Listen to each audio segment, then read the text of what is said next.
Linda Barcz from the Barcz Companies here, taking your calls at 270-9933. I have a lot of these growing under my bird feeder. Of course. Sunflowers. I love sunflowers. I love sunflowers too. So sometimes if you just enjoy those, they don't get as large as a flower as probably this one. They tend to be a little bit smaller, but the sunflowers out on a rainy day, perfect, right? Yep. And then I brought some Lysianthus because it's a favorite annual, and we don't always have it, but we have some. That's this purple one back here, and then this gorgeous one up front. Isn't that a cool looking show flower? off. Yes, but gazania. I think there's something special when you put a couple of flower colors together. You know, just like this petunia that is two very different colors together. It's just. Yeah. These are all annuals. These are all beautiful. Annuals. Except, well, this is a tropical back here, the anthurium.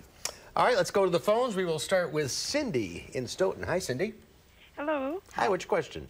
Well, I have a red jewel crab tree out front, and it looked like it was mostly one limb that was affected, but it started out as it looked like the leaves were wilting, and then they turned yellow, but then now I am losing other leaves from the other portion of the tree, and it looks like the leaves are curling and falling. Okay.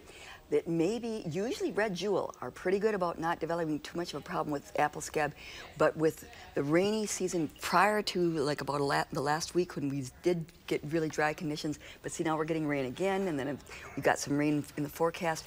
This is a fungal disease that impacts the leaves, and they develop little black spots, and sometimes that yellowing is very common and leads to early leaf drop. The good thing is that will not kill your tree. It's going to be something that occurs this season. Do a good job of cleaning up in the fall, and you may not see it next year. It depends upon the weather every given year. Nothing you can do about it? Not at this point. I wouldn't advise spraying. You can do in advance of leaves dropping, but usually, like I said, red jewel is a good cultivar that doesn't have too much problem. All right, let's go to Kathleen in Lake Mills. Hi, Kathleen. Hi. Hi, what's your question? I have these little bugs. They're about an eighth of an inch long with yellow and black stripes down their back, and they're all over my herbs, basil, and they leave like little brown hole spots on them. Mm-hmm. I've never seen anything like this, and it's like I don't want to spray a pesticide on it, so vinegar water didn't work. Okay, well, there is actually a product that if you want, rather than picking them all off, you can use something called 8 that is appropriate for things that we're going to eat, but check the label because you'll want to wait a certain length of time after you spray it. Otherwise, yes, it's the bugs are out and popular this year. They're messing up a lot of plants right now.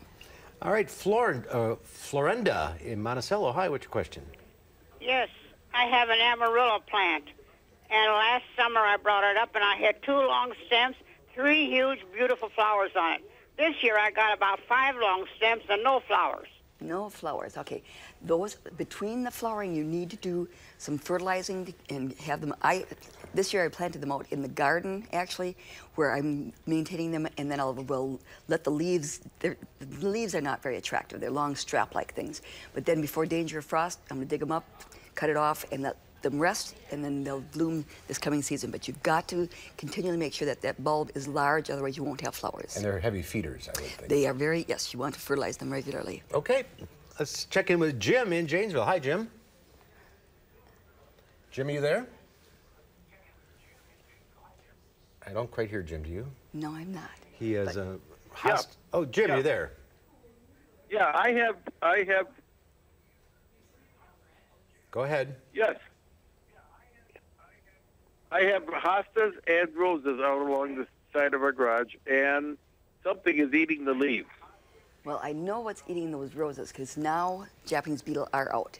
But prior to that, there was pear slug that was causing skeletonizing. So yes, what I'm very supportive of is using this combination of insecticide and fungicide and fertilizer all in one product, and it's rose care, and it's a nice, easy way. You mix it with water, put it on those roses. You're gonna have to do it twice a season. And if the Japanese beetles are eating the flowers, you have to use an additional product. And that 8 works also because... Read the labels. Read the labels, All right, if you're on the line, stay there. Linda will take your call off the air. We'll see you next time. Okay. We're right back with the final check your forecast.